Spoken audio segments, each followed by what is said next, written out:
Oppo recently তাদের প্রথম 5G phone Oppo F21 Pro 5G ফোনটা লঞ্চ করে দিয়েছে। অ্যান্ড আমার কাছে যেটা মনে হচ্ছে যে 35 থেকে 40,000 টাকা বাজেটের মধ্যে এই ফোনটার লুকস একেবারেই বেস্ট।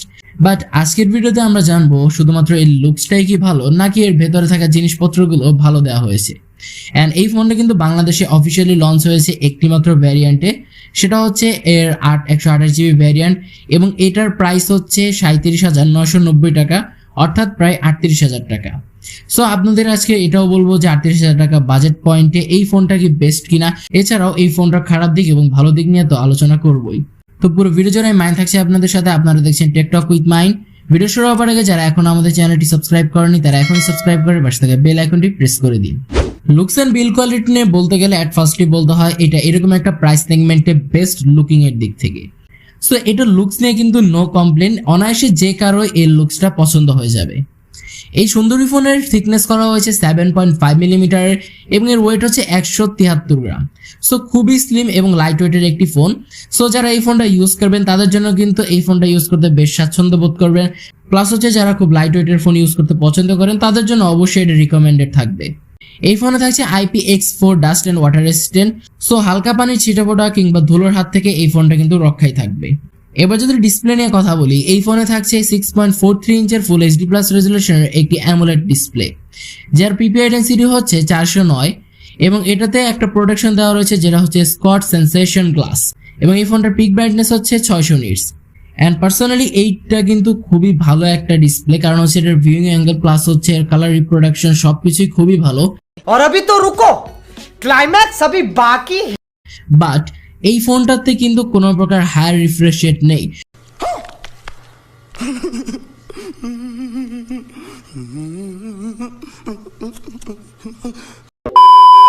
আমরা কিন্তু সচরাচর 20 থেকে 25 কিংবা তার থেকে কম প্রাইসের ফোনেও কিন্তু আজকাল আমরা হায়ার রিফ্রেশ রেট দেখতে পাচ্ছি, কারণ সেখানেও 90 হার্জ কিংবা 120 হার্জ রয়েছে। সো এরকম একটা 38,000 টাকা বাজেটের ফোনে কেন হায়ার রিফ্রেশ রেট নেই তার কোনো উত্তর আসলে জানা নেই। অবশ্যই অপ্পো এখানে বড় একটা কস্ট কাটিং করেছে।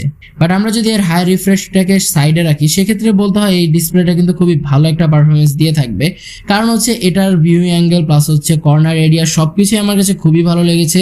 ইনফ্যাক্ট আপনারা যারা কন্টেন্ট প্লে করতে খুবই পছন্দ করেন তাদের জন্য অবশ্যই এটা ভালো হবে। বাট আবারও বলছি আমার কাছে এর হায়ার রিফ্রেশ রেটটা ব্যাডলি মিস হয়েছে। পারফরমেন্স সেকশন নিয়ে বলতে গেলে এখানে ইউজ করা হয়েছে Android 12, যার ব্যাকহ্যান্ডে থাকছে ColorOS 12 এবং এর চিপসেট হিসেবে রয়েছে Qualcomm Snapdragon 695 SoC, যা একটি 5G চিপসেট এবং এটি 6 ন্যানোমিটার বেসড একটি অক্টা-কোর প্রসেসর, যার ক্লক স্পিড হচ্ছে 2.2 GHz। এর জিপিইউ হিসেবে থাকছে Adreno 690। এই যে চিপসেটটা ইউজ করা হয়েছে এটা নিয়ে কিন্তু আমরা কিছুদিন আগেও একটা ভিডিও করেছি। অ্যান্ড বর্তমানে কিন্তু প্রায় সব হায়ার মিড রেঞ্জ বাজেটের ফোনে কিন্তু 5G হিসেবে এই চিপসেটটা ইউজ করা হয়েছে এবং এই চিপসেটটা বেশ স্টেবল একটি চিপসেট, আমি আগেও বলেছি। তো চিপসেট নিয়ে তেমন কিছু বলার নেই, আপনাদের যদি খুব প্রয়োজন হয় আপনারা সেই ভিডিওগুলো দেখতে পারেন।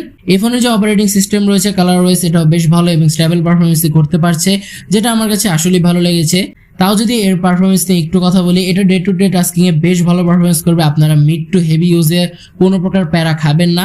অ্যান্ড আমি আগেই বলে নিচ্ছি এটা কিন্তু ফুললি গেমিং একটি ফোন না। সো আপনারা যারা হেভি গেম করতে চান, একেবারে এক্সট্রিম লেভেলের গেম খেলেন, তাদের জন্য আসলে এই ফোনের চিপসেটটা না।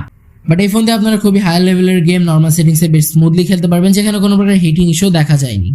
ক্যামেরা নিয়ে কথা বলতে গেলে এখানে থাকছে ট্রিপল ক্যামেরা সেটআপ, যার মেইন ক্যামেরা হিসেবে থাকছে 64 মেগাপিক্সেলের একটি ওয়াইড ক্যামেরা এবং 2 মেগাপিক্সেলের একটি ম্যাক্রো শুটার এবং থাকছে 2 মেগাপিক্সেলের একটি ডেপথ সেন্সর। এই ফোন দিয়ে আপনারা ভিডিও রেকর্ড করতে পারবেন 1080p 30fps এ, যেটার দোষ আসলে এর চিপসেটটাকে দেওয়া যায়, কারণ এর চিপসেটটা 1080p 30fps এর উপরে সাপোর্ট নেয় না। অ্যান্ড এই ক্যামেরা প্যানেলে ব্যাডলি আলট্রা ওয়াইড ক্যামেরা সেন্সরটা মিস করছি, কারণ হচ্ছে এরকম একটা 38,000 টাকা বাজেটের ফোনে অবশ্যই আমরা এর থেকে ভালো কিছু আশা করি। অ্যান্ড এই ক্যামেরা সেকশনটাতে অনেকটা ইমপ্রুভমেন্ট দরকার ছিল, কারণ হচ্ছে যখন কথা আসে 38,000 টাকা তখন 2 মেগাপিক্সেলের সেন্সরগুলো একেবারেই আজাইরা মনে হয়। সো এর ক্যামেরা প্যানেলটাকে আমি অবশ্যই ডাউনগ্রেড করে রাখবো। বাট এর মেইন ক্যামেরা সেন্সর দিয়ে আপনারা মোটামুটি মানের ছবি তুলতে পারেন, কারণ ডে লাইটে এর মেইন ক্যামেরার পারফরমেন্স খুবই ভালো দেয়। ইনফ্যাক্ট আপনারা এই ফোনে night mode feature, slow motion plus অন্যান্য ফিচারও পেয়ে যাবেন। ফ্রন্টে থাকছে সেই জাতীয় ক্যামেরা 16 মেগাপিক্সেলের একটি সেলফি ক্যামেরা, যেটা দিয়ে আপনারা 1080p 30fps রেকর্ড করতে পারবেন এবং এর ফ্রন্ট ক্যামেরাটাও এর রিয়ার ক্যামেরার মতো বেশ ভালো একটা পারফরমেন্স করতে পারছিল, কারণ হচ্ছে এটা শার্পনেস এবং ডিটেলস সবকিছু বেশ ভালোভাবে ধরে রাখতে পারছিল। এছাড়াও এর রিয়ার ক্যামেরা এবং ফ্রন্ট ক্যামেরা আপনারা পোর্ট্রেট মোডে পেয়ে যাবেন, যেটার পারফরমেন্সও অন অ্যান এভারেজ বলা যায়। পোর্টস এন্ড বাটনস নিয়ে বলতে গেলে প্রায় সকল প্রকার পোর্টস এন্ড বাটনস পেয়ে যাবেন। রাইট সাইডে থাকছে এর পাওয়ার বাটন, লেফট সাইডে আসলে পেয়ে যাবেন এর ভলিউম কি রকার এবং সিম কার্ড স্লট, যেখানে হাইব্রিড সিম কার্ড স্লট ইউজ করা হয়েছে এবং যেখানে আপনারা দুটো সিম অথবা একটি সিম একটি মেমোরি কার্ড ইউজ করতে পারবেন। নিচে আসলে পেয়ে যাবেন 3.5 millimetre headphone jack, USB type C charging port, speaker grill এবং প্রাইমারি নয়েজ ক্যান্সেলেশন মাইক।